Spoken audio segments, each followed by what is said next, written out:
20 seconds.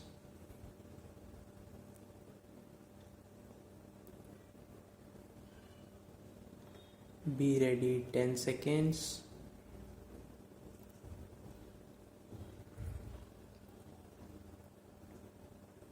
Start. Sir, the Essential Commodities Act was passed 5 years ago, and when the minister yesterday came with an amending bill, we expected that he would give us a brief report on the working of this measure for the last few years. But unfortunately, we are kept in the dark in regard to the exact working of the Act and the nature of the difficulties the minister is facing. Sir, as far as I know, many of the provisions of this enactment have been observed more in violation by his agents at the state level.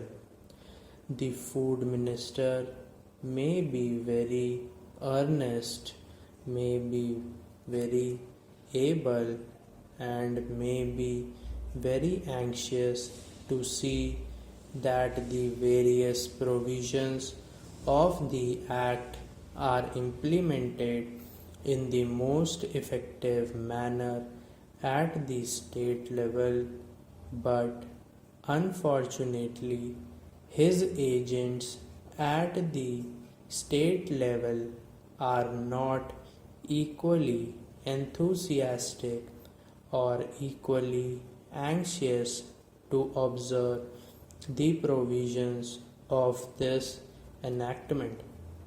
The most important objectives of this enactment are to control the supply and distribution of commodities and to maintain a stable price level.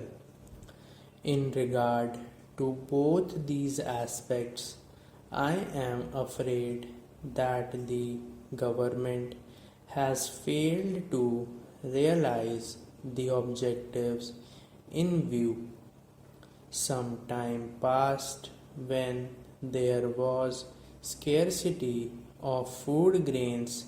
Attempts were made to make procurement from certain wholesale merchants and from rice mills. In my own state, I know of many instances of such procurement where, after making known that certain things had to be done and certain steps had to be taken by the merchant community, nothing was done later on by the government when they found that these very orders of the government were violated. As a result of the violations, there was a consequent rise in the prices of food grains.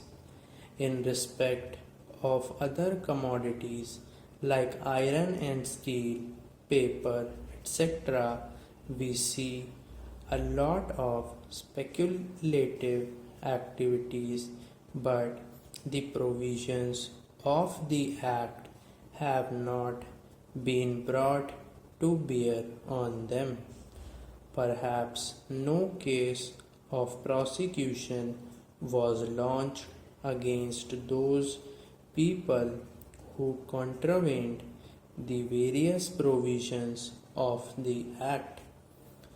We are interested to know in how many cases the government have taken steps to prosecute individuals who have violated the various sections of the Act.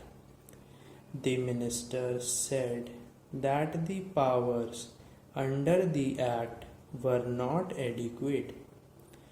We sympathize with the food minister, but I want to know what action has been taken in this regard by the various state governments. In regard to the amending provision, I want to know from the minister what would be his difficulty even if minor offences are taken to courts of law. For instance, the Motor Vehicles Act deals with various offences, both major and minor, and various minor offences under the Act are taken to courts and people are prosecuted. What is the difficulty in taking these cases of a minor nature to courts of law? There, the people will have some safety that they will get a hearing, and if the offences are really offences, then they would be prosecuted. Otherwise, they will be acquitted. Here, the minister says that there should be a security deposit.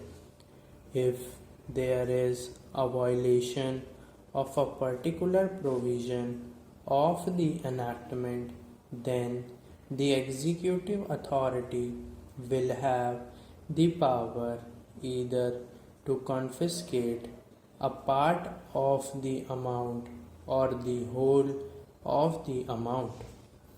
We are clothing the executive authority with more powers. I do not grudge giving powers to the executive authority provided they are used properly and effectively and in a most fair manner.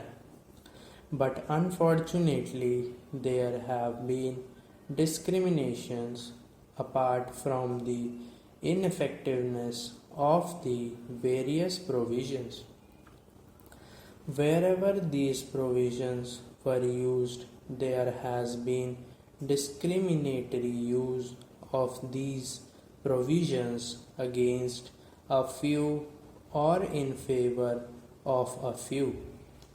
Normally, when officers clothed with more powers, there is large scope for corruption. I feel that it would be desirable to avoid such malpractices, and it would be desirable, I think, that even for minor offences, the parties should have a chance to defend their actions. I do not think that this problem of dealing with minor offences will become complex or complicated in any way if we take them to courts of law. I want a reply from the minister in what way he is suffering from a handicap in dealing with minor offences or offences of a technical nature. The honorable member made the point that even if this thing was acceptable to the House, he did not know what amount would be demanded as security. So the minister should tell us what amount is normally expected from a licensee in all cases and what the offences are which are of a technical or minor nature which he has in view. We are not told which are major offences and which are minor offences.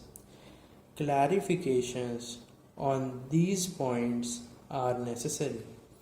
I wish that the Act, which came into effect long ago, was implemented properly. I know that the Minister here is very earnest in implementing it, but his colleagues at the state level and at the central level are disappointing him.